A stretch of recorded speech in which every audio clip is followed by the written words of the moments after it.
आप सभी का समाज की हलचल न्यूज चैनल में स्वागत है। साहस सच दिखाने। लोकसभा अध्यक्ष ओम बिरला की पहल पर पहली बार गांधी सागर बांध से सीधे कोटा बूंदी क्षेत्र की नहरों के लिए सिंचाई का पानी छोड़ा गया।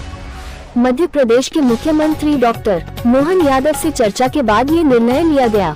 नहरों में पानी पहुंचने से बूंदी और केशवरायपाटन क्षेत्र के हजारों किसानों को राहत मिली है। किसानों ने समय पर सिंचाई का पानी मिलने पर ओम बिरला का आभार जताया। ऐसी ही सच्ची और सटीक खबरों के लिए देखते रहिए समाज की हलचल न्यूज चैनल। साहस सच दिखाने का। बूंदी से संवाददाता लोकेश कुमार सेन की रिपोर्ट। चैनल को सब्सक्राइब करें और बेल आइकन पर प्रेस करें और लाइक और शेयर अधिक से अधिक करें।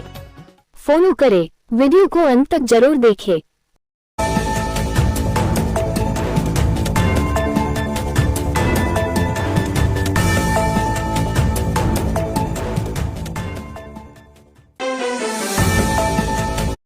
और पानी नहीं आ रहा तो किसान का खेत सूख रहा है।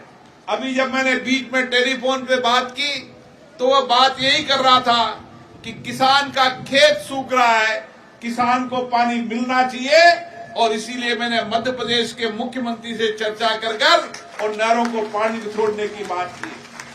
पिछले 3 दिनों से लगातार किसान नहरों में पानी छोड़ने की मांग कर रहे थे, क्योंकि उनका वाटर लेवल भी नीचे चला गया है और नहर का पानी न पहुंचने से उनकी फसल नष्ट होने की पूरी संभावना थी।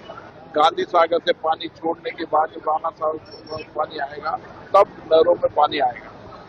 मैंने मध्य प्रदेश के मुख्यमंत्री से आग्रह किया, वहां के मंत्री से कहा कि वह गांधी सागर में कुछ पानी राणा प्रताप को दे ताकि हमारे इलाके के किसानों के खेत तक पानी पहुंच सके।